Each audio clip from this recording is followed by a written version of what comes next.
¿Qué tal, jóvenes? ¿Cómo están? Esta es la unidad 2 de la evolución de la sociedad occidental. En esta lección vamos a hablar sobre Grecia y Roma.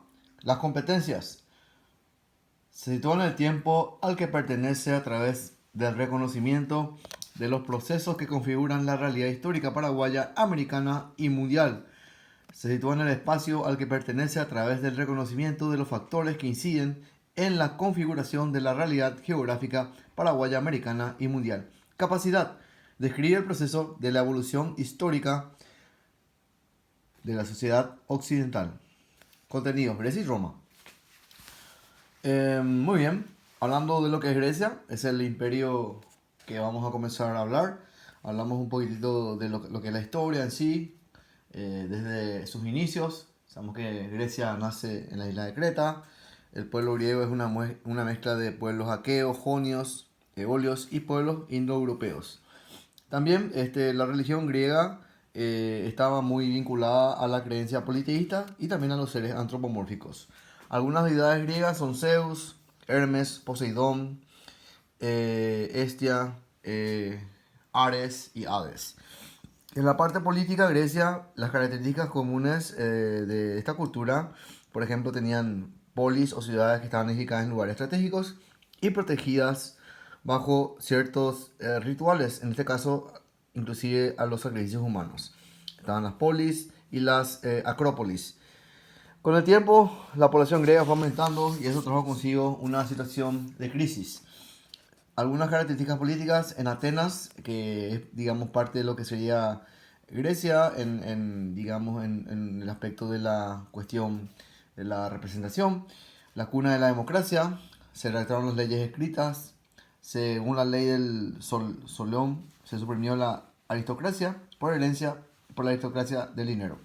Habían cuatro sistemas para controlar la sociedad: el arcontado, el areópago, el Senado Bulé y la Asamblea del Pueblo. Por otra parte, Esparta era una sociedad netamente militar. Se organizó sobre la base de un gobierno aristocrático. La vida era exclusivamente militar, la sociedad era patriarcal, el pueblo se reunía en una asamblea mensual. Tenía que tener 30 años para poder determinar en cuanto a lo que sería el futuro de esa situación, ¿verdad? Y Atenas tenía que tener 20 años, digamos, para la asamblea del pueblo.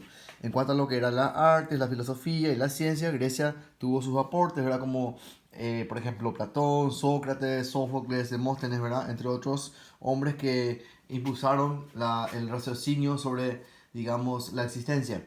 En base a eso, también tenemos que hay un avance muy importante en cuanto a lo que es la filosofía, la sociología, la psicología, las ciencias matemáticas, la física, la astronomía, la arquitectura, el arte, digamos, diferentes formas de adelanto que tenían ellos. Podemos hablar de, en este caso, la parte de arquitectura, los tipos de columnas, dórico, jónico, corintio, perdón. También la arquitectura se caracterizó por las construcciones de estos estilos y básicamente tenían muy en cuenta el arte de la educación, la enseñanza. Bueno, pasando al otro punto, Roma. Hay dos historias. La parte de la mitología habla de la loba que le recogió a los gemelos Rómulo y Remo, y ahí nace la civilización romana.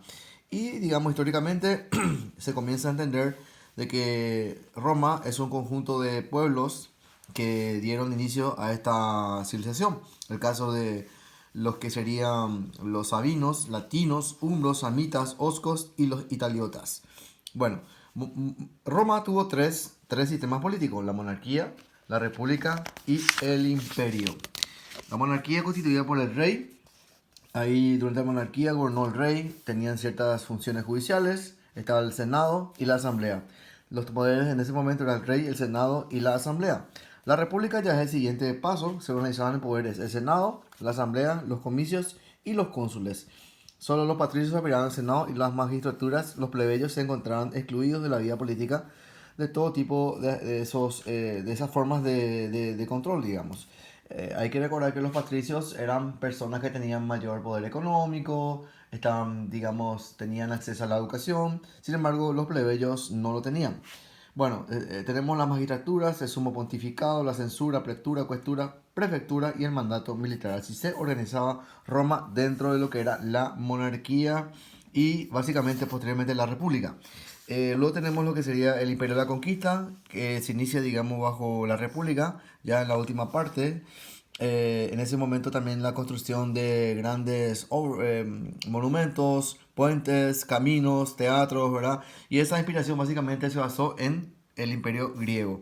Muchos arquitectos, muchos ingenieros, muchas personas de origen griego fueron a construir lo que sería posteriormente el imperio romano. Hay que destacar también en cuanto a la creencia, ellos eran politeístas, creían en los mismos dioses griegos, pero con una connotación de planetas. El caso de Júpiter, Mercurio, Saturno, Urano, Plutón, y eso tiene relación, digamos, como con los dioses romanos.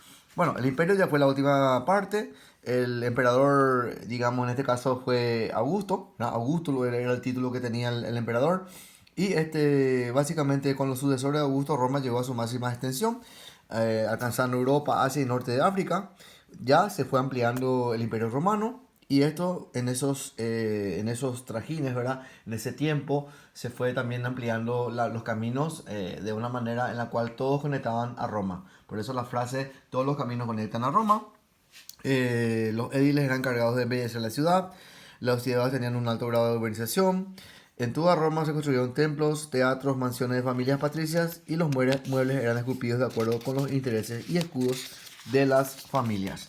Bueno, en cuanto a la legislación romana, tenemos que tener en cuenta que hoy en día el derecho romano es todavía base del derecho, valga la redundancia, en el mundo. Se aplica para varios sistemas, digamos, en muchos países. También podemos hablar de que el código es una recopilación de leyes. El digesto consiste en la colección de fallos.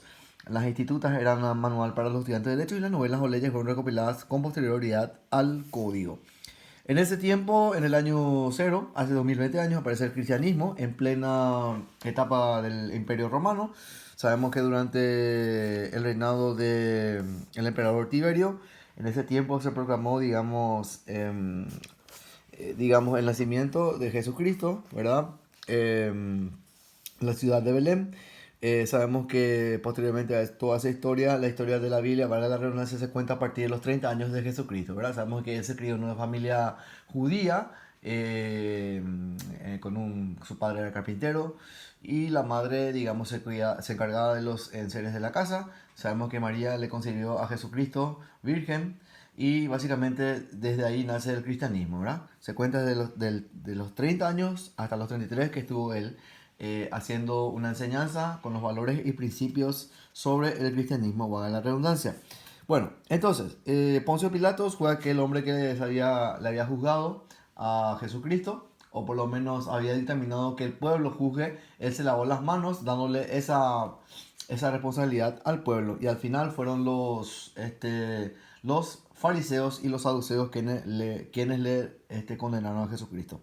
Bueno, esa influencia se fue ampliando hasta que sabemos de que en el siglo IV el imperio romano fue unificado con el cristianismo. Y ahí nace en el imperio bajo la batuta de Constantino, la Iglesia Católica Apostólica Romana. Bueno, también tenemos que tener en cuenta que en ese tiempo todo eso fue importante con todos los apóstoles, aquellos hombres que fueron dictaminando y expandiendo el cristianismo por medio de la palabra. Bien, las actividades. Tenemos aquí actividades, estas actividades que tenemos que completar, ya sea de Grecia y de Roma. Completar algunos cuadros, resuelve el crucigrama, preguntas. Tenemos hacer un cuadro característico de lo que era Roma, algunos falso o verdadero, completar el siguiente esquema y por último dibujar los estilos de columnas construidas en Grecia. Algunas preguntitas más. Tenemos, por ejemplo, los legados de Grecia y Roma, la filosofía en Grecia, la legislación romana. Y pasamos a lo último, que sería dibujar cómo te imaginas dando a Jesús este sermón, ¿sí? El sermón, el último sermón que había dado, un sermón, digamos, basado en las enseñanzas prácticas de los valores y los principios. Y aquí tenemos la tarea de distancia y con esto concluimos. 5 más 5 son 10 puntos y esa es la tarea que tenemos que entregar posteriormente.